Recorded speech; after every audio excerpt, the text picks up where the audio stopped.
Bienvenue dans Interligne, le podcast où les auteurs et autrices parlent de ce qu'ils lisent, pas de ce qu'ils écrivent. On y parle de livres aimés, marquants, ratés parfois, de ceux qui construisent, nourrissent ou accompagnent.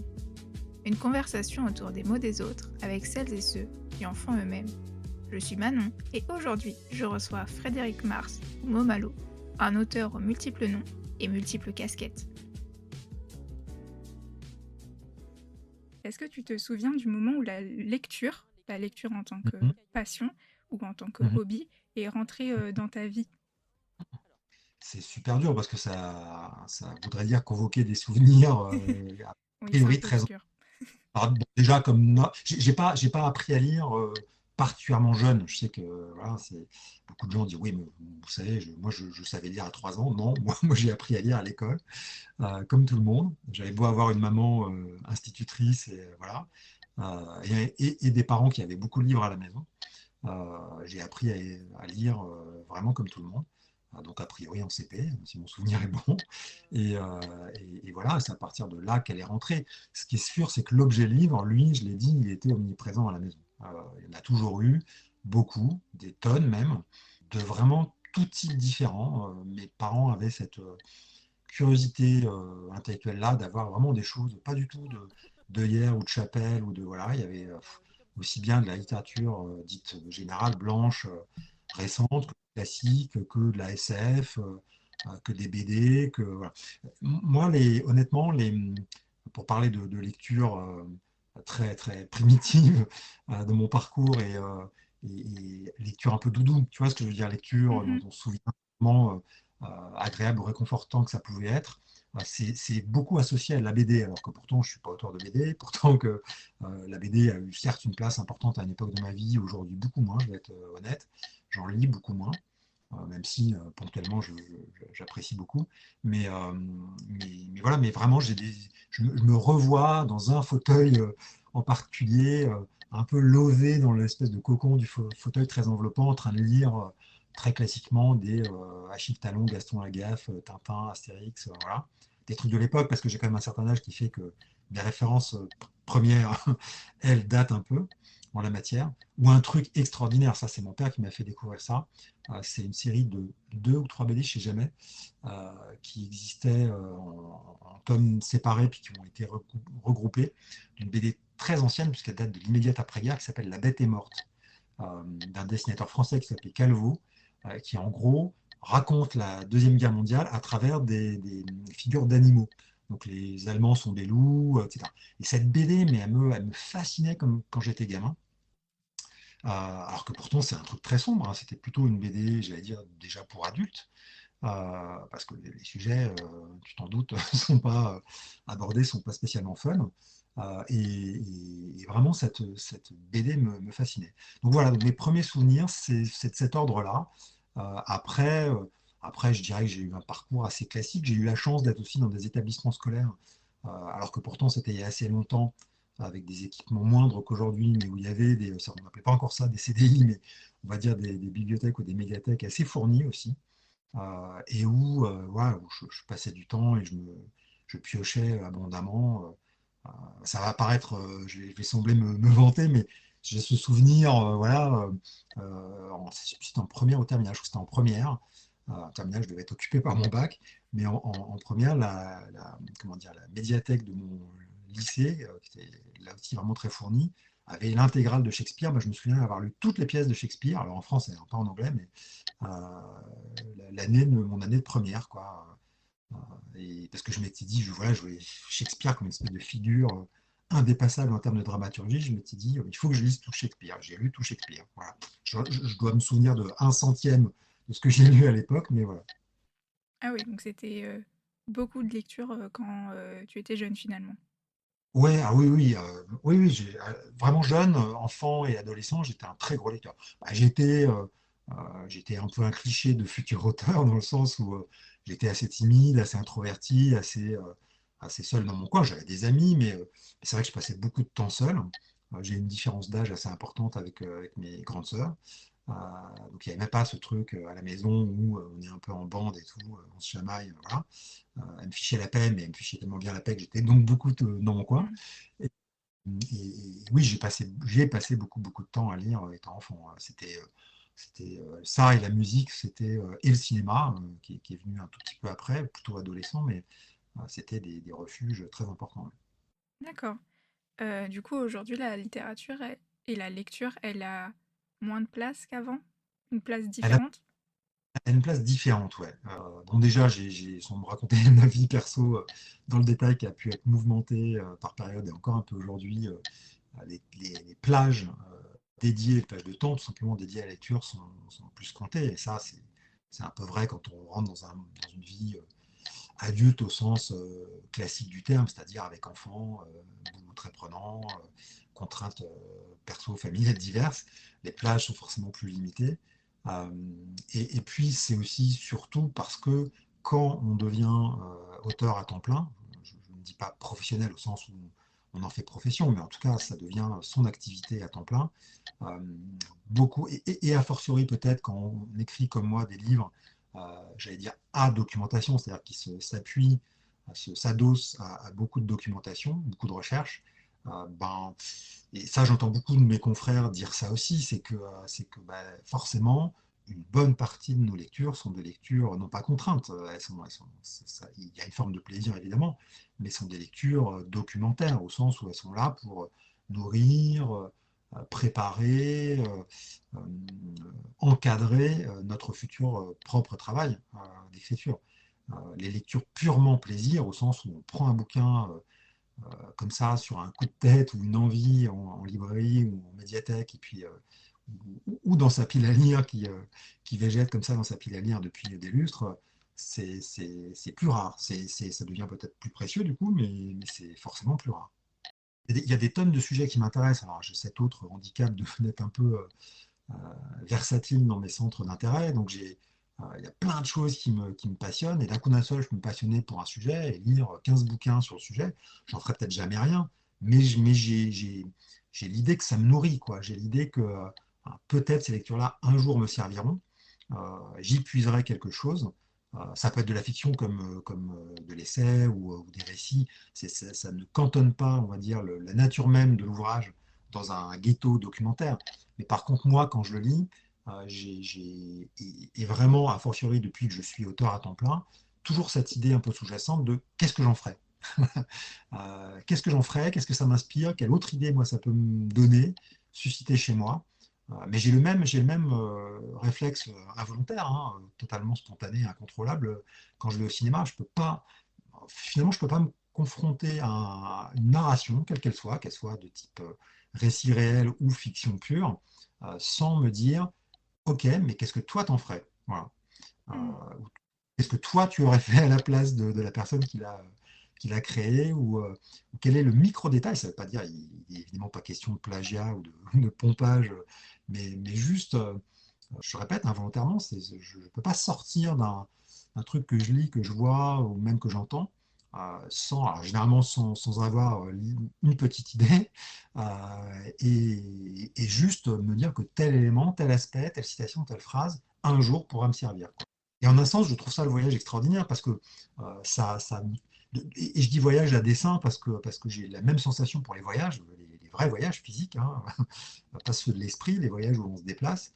Euh, je me suis rendu compte, là aussi, au moment où je suis devenu auteur 100% de mon temps, qu'il n'y a plus un voyage même qui était à la base perçu comme purement récréatif, hein, je sais pas moi, les vacances au bord de la mer avec les enfants.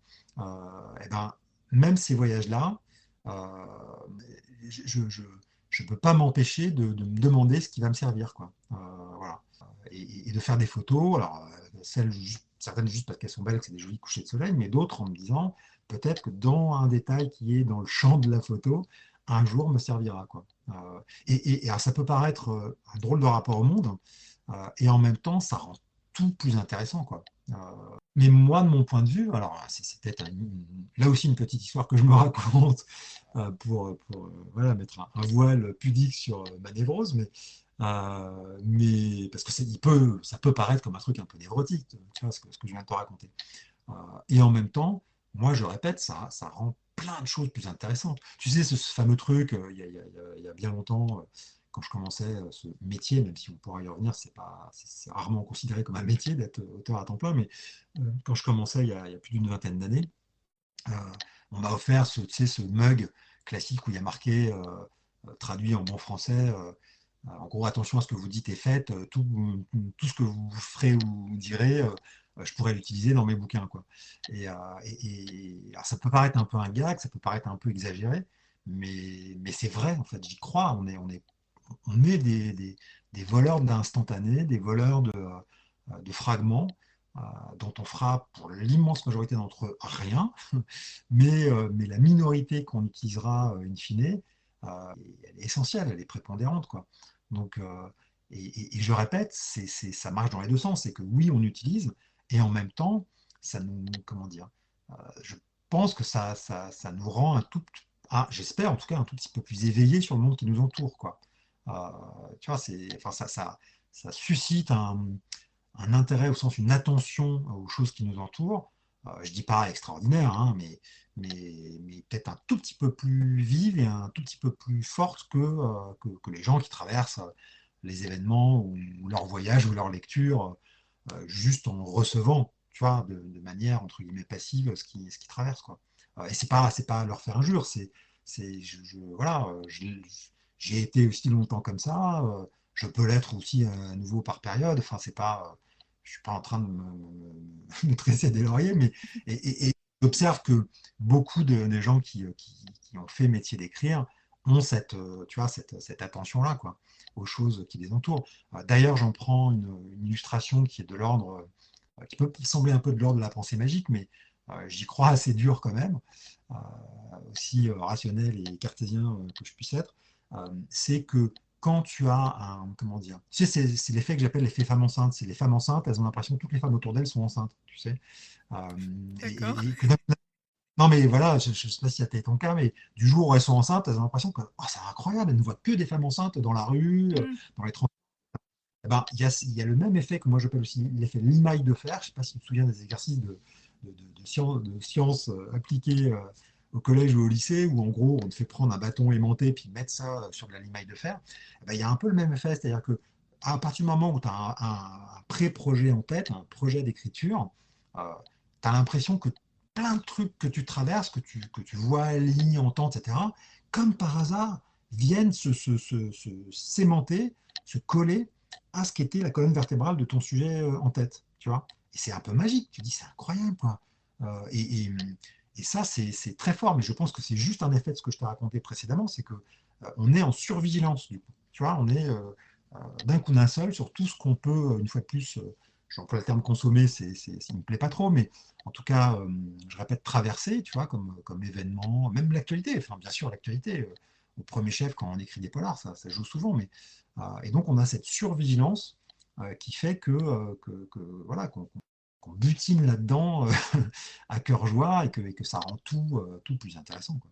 Je pense que c'est un phénomène purement neurologique de survigilance. C'est que t'es autant notre attention peut être diffuse pour la plupart des choses, à partir du moment où elle s'est elle-même programmée une sorte de sous-logiciel thématisé, tu vois, lié à un sujet donné, notre attention est vachement plus focus, pour dire les choses vulgairement, sur tout ce qui va se rapporter qui se rapporte à ce sujet-là. Ben, notre cerveau, semble-t-il, fonctionne un peu comme ça aussi. C'est très intéressant et franchement, là, pour le coup, c'est la première fois qu'on parle de ça et Ouais, je ouais, ouais. crois que Non, moi, je suis j'ai un déjà peu entendu pareil. d'autres faire la même chose, mais donc je ne pense pas faire exception, loin de là. Mais en tout cas, moi, j'y crois fort. Et je te dis, je trouve ça incroyablement jubilatoire. C'est ce qui fait ben, que c'est une activité extraordinairement passionnante. C'est que d'un coup d'un seul, je ne veux pas dire tout fait sens, parce que ça serait un peu pompeux, tu vois, mais vachement plus de choses font sens. Et ta vie est infiniment plus excitante quand tu as l'impression que plein de choses font sens autour de toi, en tout cas pour toi, dans le cadre de ce projet-là. Ça reste un petit écosystème modeste, hein, minuscule, c'est juste le temps de ton écriture et du projet. Mais du coup, ça rend cette fenêtre spatio-temporelle-là incroyablement ouais, jubilatoire. Euh, et, et ça, c'est extraordinaire. Je me souviens jamais du nom de l'auteur parce que c'est un auteur appelons ça développement personnel, j'aime pas trop le terme non plus, mais voilà, parce que je m'en méfie toujours un peu, mais à consonance polonaise, qui a écrit un bouquin extraordinaire que je te conseille, qui s'appelle tout simplement Vivre, et qui explique finalement à peu près ça. C'est-à-dire que les gens, selon lui, heureux, alors je mets 50 milliards de guillemets parce que évidemment qu'on traverse tous des drames, des tragédies, etc., et que ça ne, comment dire, ça ne protège pas des drames et des tragédies de la vie, mais que les gens qui ont justement une espèce de focus, de ligne directrice, euh, euh, concentré sur une sorte de projet, même si c'est une suite de projets, parce que devenir auteur, c'est enchaîner les projets, ça n'est pas qu'un seul projet, euh, eh bien, parce qu'ils sont dans cette dynamique, de cette extrême concentration, cette extrême mobilisation de tout ce qu'ils sont euh, intérieurement par ce mode projet, euh, finalement, il y a un côté libératoire, quoi.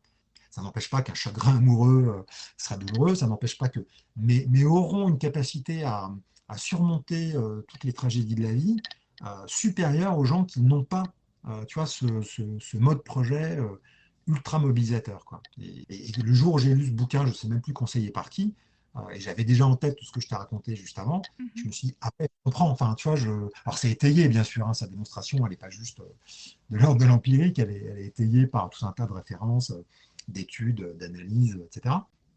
Mais, euh, mais ça m'a vraiment parlé. Tu vois, le jour où j'ai lu ce bouquin, ça m'a vraiment. Je me suis dit, ok, je comprends mieux pourquoi moi j'ai ce ressenti-là, pour le coup, de manière complètement empirique, dans mon coin. Eh bien, j'irai le lire parce que ça m'intéresse vraiment.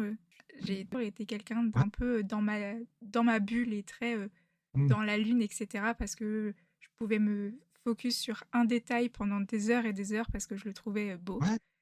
Et du coup, Alors, beau, ça c'est toi qui parles, et tant oui, mieux, c'est peut-être que tu es une belle personne. Ce que je veux dire, c'est que toutes ces choses dont je te parlais sont pas forcément vocation à être belles, oui. mais elles ont vocation à faire sens pour toi. Et ça, c'est déjà incroyable. Tu vois ce que je veux dire? Si, quand je parle de mes voyages préparatoires pour certains bouquins, j'emploie une expression qui me fait mot, elle est un peu tartouille, on va dire, mais j'appelle ça aller sentir l'odeur des pierres, étant établi qu'évidemment les minéraux n'ont pas d'odeur. Mais pour moi, ça me parle parce que c'est ça, c'est aller trouver du sens là où, en apparence, ça n'est qu'un bout de truc qui n'en a pas. Tu vois ce que je veux dire? Et que ce bout de truc qui n'est pas censé avoir de sens préétabli, euh, dans le contexte qui est celui de ton projet, finit par en avoir, quoi. Alors, est-ce que, et c'est possible que la réponse soit non, est-ce qu'il y a un livre qui, pour toi, a changé ta façon de lire et qui t'a amené vers l'écriture, ou c'est plus une succession de plein de petites choses? C'est une succession de lectures, ouais. Là, pour le coup, j'aurais pas. Alors, peut-être qu'il y en a un, mais j'en ai pas souvenir ou conscience. Ça s'est peut-être joué à mon insu aussi. Même peut-être que sur le moment, j'en ai pas du tout eu conscience. Euh, j'ai plus des marqueurs, ça c'est moins dans le périmètre de ton podcast, mais j'ai plus comme marqueurs comme ça temporels des gens. Je dois rendre hommage à deux personnes qui ont été des profs en primaire et puis au début du collège, et qui en gros ont un peu flairé que j'avais une petite, ce qui n'était jamais qu'une petite facilité d'écriture à l'époque, et qui m'ont encouragé, tu vois, sur ce chemin-là. Et ça, vraiment, moi, je l'ai déjà dit, un petit garçon et un ado extrêmement peu sûr de lui, voilà, et ces encouragements-là, même maigres, même une seule fois, je les ai encore en tête aujourd'hui, puisque je t'en parle, et je sais, j'ai vraiment de manière consciente le sentiment que ça a été des déclencheurs et un combustible, appelons ça comme ça, extraordinaire pour la suite. Tu vois. Je ne sais pas si je vivrais aujourd'hui de ma plume s'il n'y avait pas eu ces deux personnes qui, au moins une fois, dans le parcours que j'ai eu avec eux, m'ont dit, tiens, toi, tu vois, et c'est même encore plus précis pour le deuxième d'entre eux.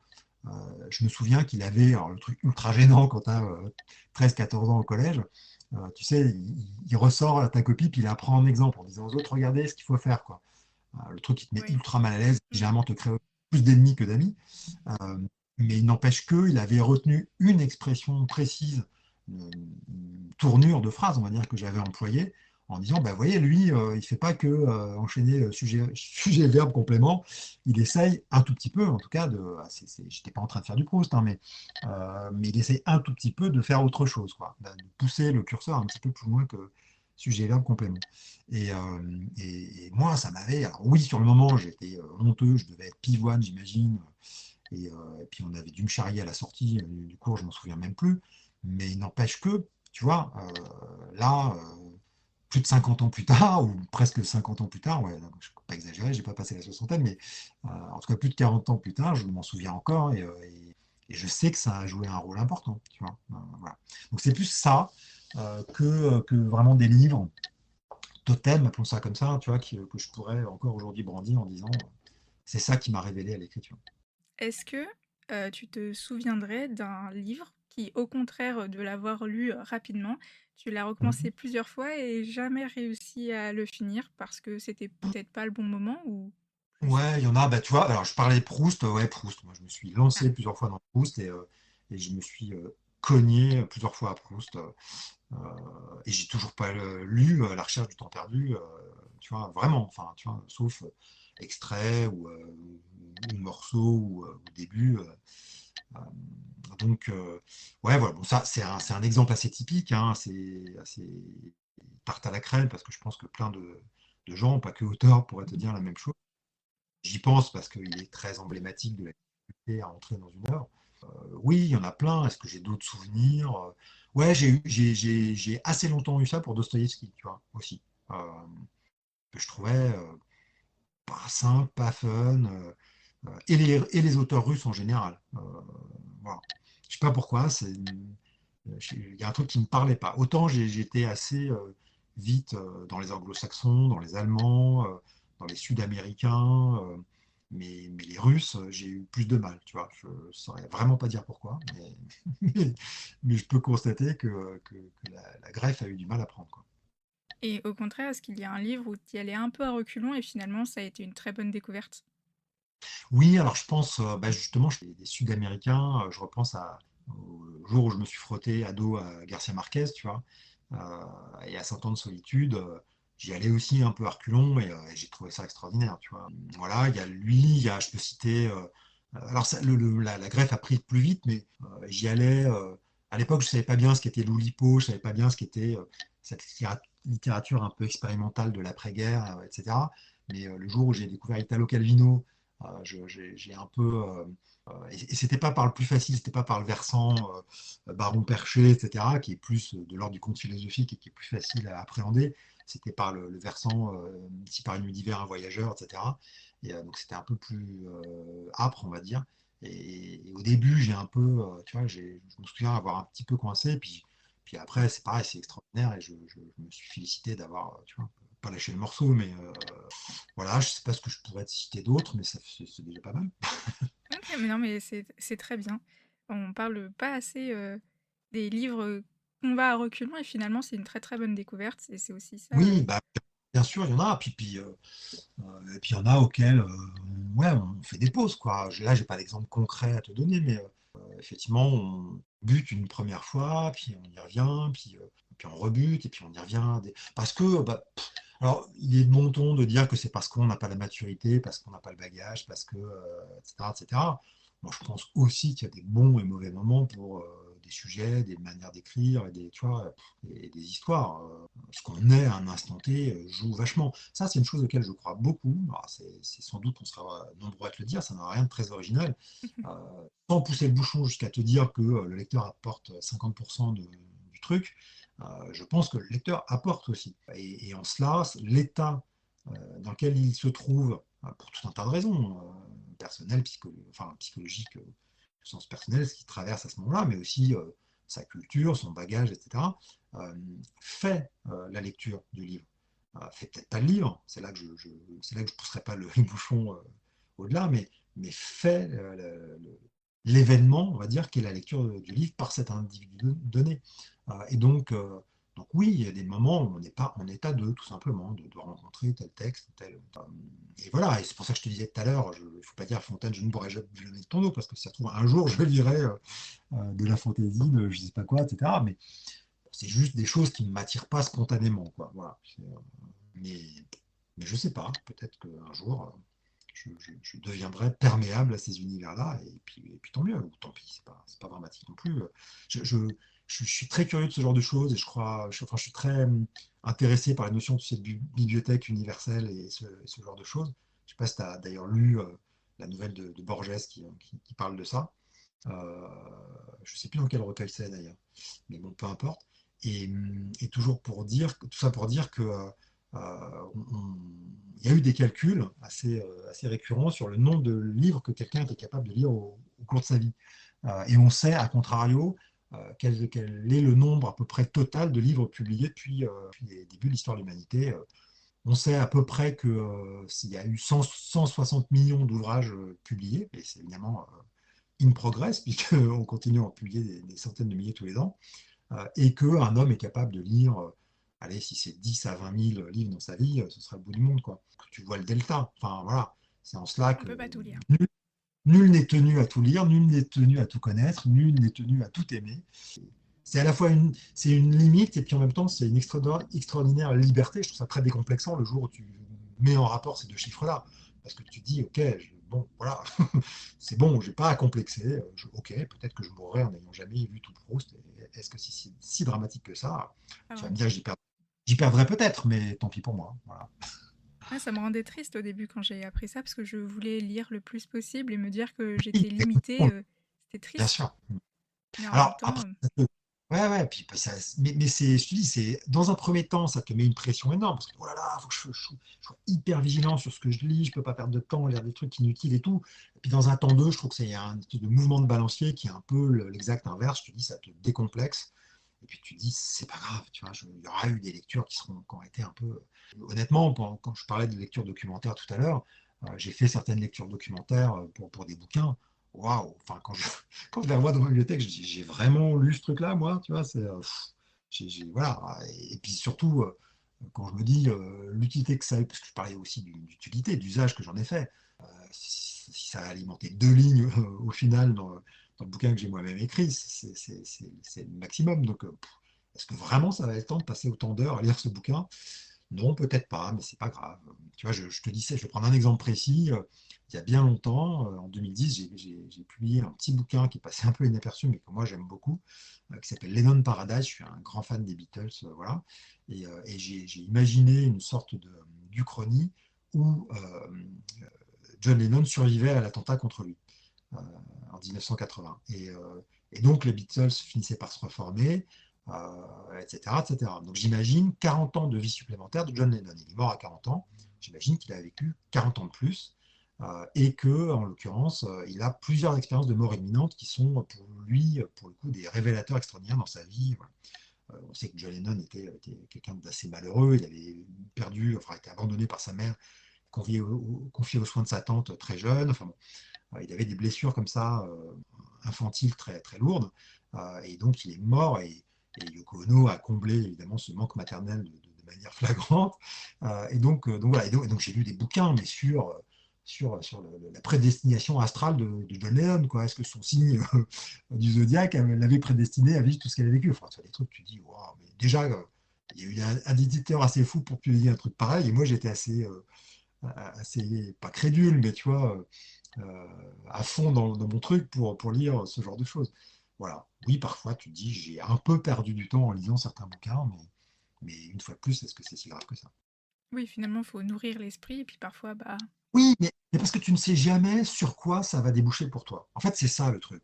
C'est en ça qu'il faut s'astreindre à une forme de curiosité universelle. Enfin, universelle, c'est pas absolu au sens totalisante, mais universelle au sens sans œillère, tu vois, sans périmètre préconçu. Tout peut un jour devenir intéressant pour toi. Tout. Tu ne sais pas quoi. Tu ne sais jamais à l'avance quoi, comment et à quel moment de ton parcours. Mais c'est vrai pour un auteur qui a ce besoin d'être un peu un vampire du réel, mais c'est vrai aussi, je trouve, pour tout un chacun, tu vois. Moi, c'est ça qui me désole quand je vois des gens enfermés dans des idées préconçues. Et alors, je ne vais pas te faire un discours là aussi tarte à la crème sur le fait que par la magie, hein, c'est ironique, mais des algorithmes sur les réseaux, les gens sont enfermés dans leurs idées préconçues. Mais je trouve ça moi, ça me désole d'autant plus que je m'astreins, je ne dis pas que je le fais forcément bien et tout le temps, mais je m'astreins à l'ouverture d'esprit la plus large possible, tu vois. Et je vois à quel point l'époque est contraire à ça, tu vois, et vraiment marche exactement dans le sens opposé. Ça me, ça, c'est, je ne suis pas trop du genre à geindre en mode vieux con sur les mots de l'époque, mais ce mal-là, on va dire, il me fait de la peine. Ouais. Il devient binaire, Mm. alors que l'essence même de la vie, du réel, c'est qu'il est absolument multiple. Tu vois. Oui. Il n'est pas binaire, rien n'est binaire. Il n'y a que l'esprit humain bête qui peut être binaire. Tu vois, et les 1 et les 0 qui font les 10 algorithmes. L'ensemble du reste, du vivant, n'est pas binaire. Donc moi, oui, je trouve ça évidemment désolant. Est-ce qu'il y a un livre que tu as lu et que tu aurais aimé écrire? Ah, alors oui, c'est un peu mon livre de chevet. Tu vois, je te disais tout à l'heure que je suis très embarrassé quand on me demande mon auteur fétiche ou même mon livre fétiche ou une œuvre fétiche, voilà, parce que moi, ça correspond pas à ce que je viens de te dire. C'est que je m'astreins tellement tu vois, à la curiosité un peu tous azimuts que j'ai du mal à me dire je suis fan que d'un truc ou que d'un auteur ou que d'un style. Non, j'ai un peu envie de tout découvrir, quoi. Enfin, et c'est pas parce que je me fais violence pour, tu vois, c'est parce que je pense que je suis comme ça.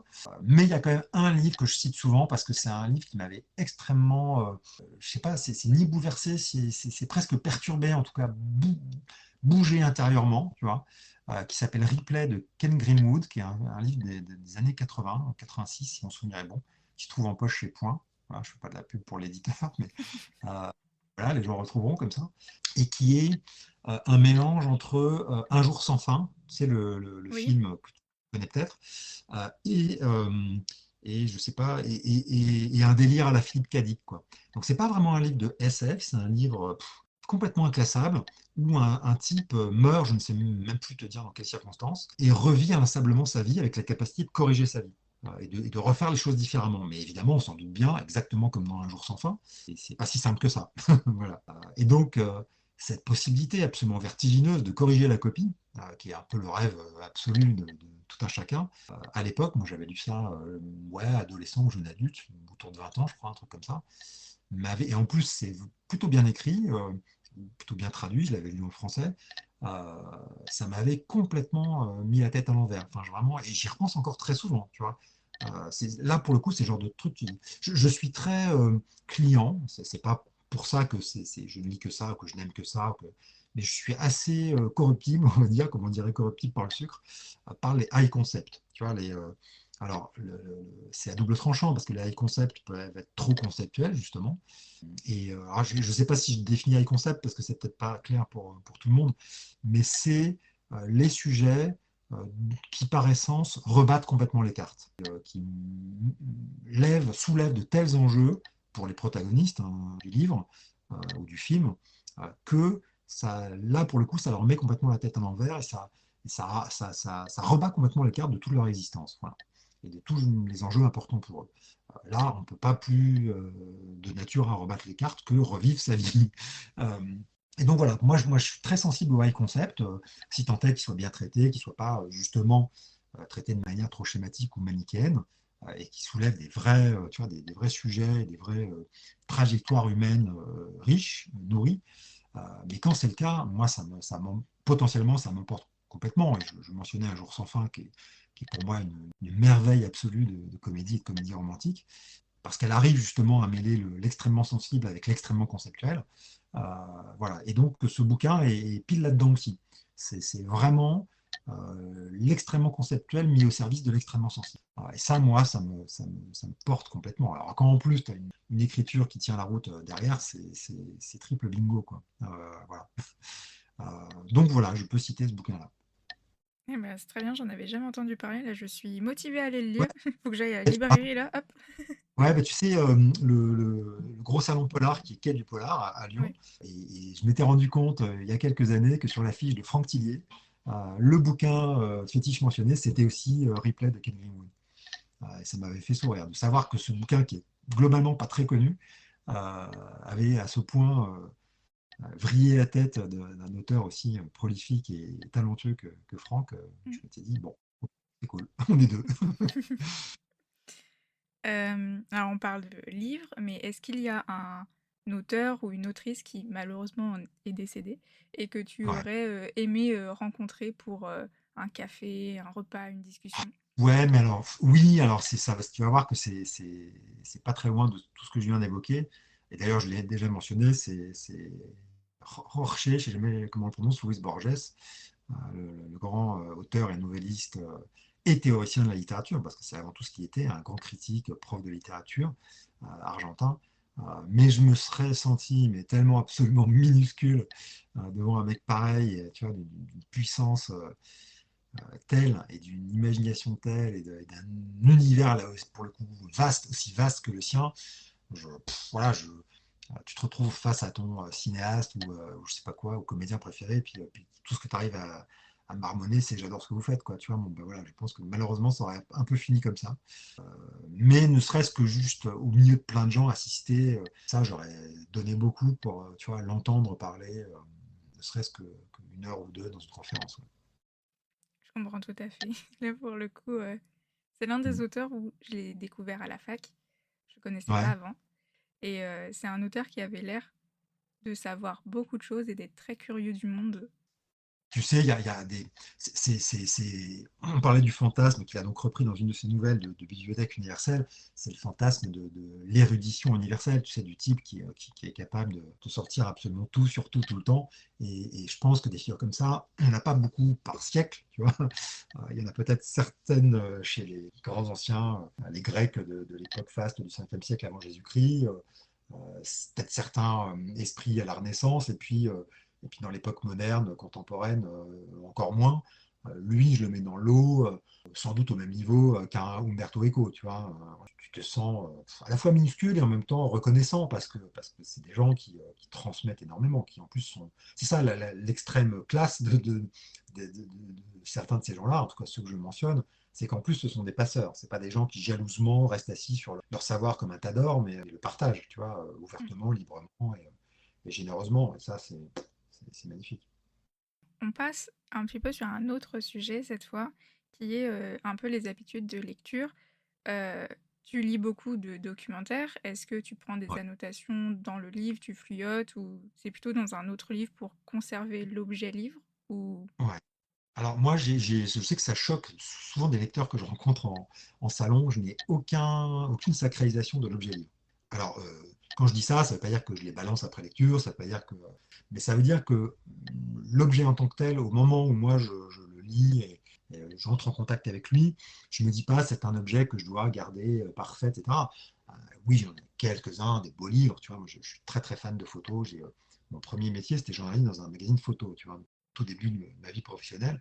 Donc j'adore la photo, j'ai pas mal de beaux livres photos, on va dire que oui, je cherche à garder en bon état, mais pour ce qui est du livre à lire, de texte, non, franchement. Alors pour autant, je n'annote pas forcément parce que je trouve ça pas très pratique. En plus, j'ai une écriture épouvantable, donc j'ai souvent du mal à me relire moi-même. Euh, voilà, sous forme manuscrite. Donc ma réponse, elle est un peu ambivalente parce que je ne sacralise pas l'objet, je m'en fous. Je peux le corner, stabilo, tu vas mettre du stabilo, tout ce que je veux. Et en même temps, j'ai tendance à plutôt tendance à vouloir en extirper la substantifique moelle, une fois de plus, pour pouvoir en faire quelque chose de la manière la plus, c'est horrible d'employer ce terme-là, mais performante possible. Tout ça pour dire que je suis très très sensible. Alors j'adore les livres papier, bien sûr, l'objet est extraordinaire et il permet un truc qui est extrêmement jubilatoire, c'est de se perdre dedans. Tu vois, tu peux te perdre dedans, tu peux butiner, tu peux revenir sur des passages comme tu veux. Enfin, c'est irremplaçable cette liberté-là. Et en même temps, j'adore contrairement à beaucoup de gens, les outils à l'opposé extrêmement modernes. Je lis beaucoup aussi sur liseuse pour une simple et bonne raison, c'est que tu peux surligner et conserver ce que tu surlignes. Et moi, pour moi, c'est un gain de temps extraordinaire. Tu vois, de ne pas tout devoir ressaisir après coup ou relire un dictaphone. Ou, tu vois, enfin, c'est génial comme possibilité. C'est pas si vieux que ça. J'ai connu un temps où ça n'existait pas. Je suis vraiment, parce que j'ai toujours comme boussole cette idée de qu'est-ce que je vais pouvoir. Mais même quand je lis un bouquin plaisir, je ne peux pas m'empêcher de surligner des trucs en me disant waouh, ce truc-là, il est tellement puissant, c'est tellement bien dit. Allez, je mets de côté, on verra. Peut-être que ça servira jamais à rien, mais je me le mets de côté dans ma petite musette à trésor, quoi. Voilà. Je sais que c'est un peu pas tabou, mais que beaucoup de gens disent oui, c'est pas ça la vraie lecture, oui, ça dénature le truc, oui, c'est la mort du petit cheval. Écoute, moi je suis assez vieux pour avoir vu l'avant arriver, l'arrivée tu vois, du numérique et des liseuses et de la lecture sur tablette, mais on se rend compte que les deux cohabitent très bien. Enfin, arrêter de crier au loup, hein, avant que le loup même ne sorte du bois. Oui, bien sûr que ça a du piratage, évidemment, le péril essentiellement ça, oui, c'est ça, de la diffusion non contrôlée de nos ouvrages, nos textes.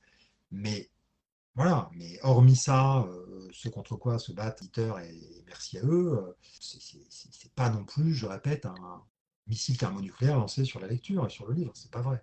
Moi, je le dis, je n'hésite pas à le dire, c'est des outils extraordinaires, extraordinaires. Qu'est-ce que j'aurais rêvé d'avoir ça quand j'étais plus jeune, mais là aussi, j'aurais payé cher pour que ces outils existent, hein. Donc voilà, de toute façon, c'est comme toute avis, les avis, sauf sur quelques sujets, voilà, les avis trop tranchés, moi, me semblent toujours un peu suspects, tu vois. Hmm. Donc, faut attendre de voir comment le truc s'installe, voir comment les gens l'utilisent, voir quels sont les inconvénients éventuels. Et le piratage en fait partie, bien sûr, mais il faut raison garder dans mon jugement un peu trop hâtif sur ce genre de truc, quoi. Et puis, on voit potentiellement les bons côtés. Et là, pour le coup, il y en a des bons côtés. Quand on est auteur, c'est bête, mais nous, sur un livre vendu certes moins cher, hein, en numérique, mais un livre neuf, en tout cas une nouveauté vendue en numérique, bah, on a plutôt 15 ou 20% que 10, tu vois.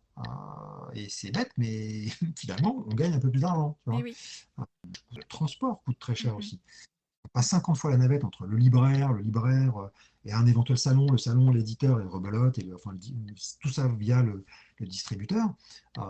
Généralement, ça fait un aller, voire un aller-retour, et puis après, pouf, ça part à la poubelle, en l'occurrence au pilon. Donc, ça, enfin, c'est du papier gâché, c'est donc des forêts gâchées, c'est absolument pas écologique non plus, et même encore moins écologique que le numérique. Donc il faut avoir un peu tout ça en tête, quoi, avant de 100% et unilatéralement condamner le livre numérique et la liseuse. Il faut comprendre que les tenants aboutissants ne s'écrivent pas, c'est le cas de le dire, qu'en termes de consommation, mais englobent toute une chaîne qui est bien plus complexe que ça, quoi. Exactement. Je pense que beaucoup de gens, en écoutant ça, vont se rendre compte que finalement, la liseuse, c'est pas l'ennemi. Alors, on a parlé un peu de cinéma tout à l'heure et ça revient un peu sur cette question-là.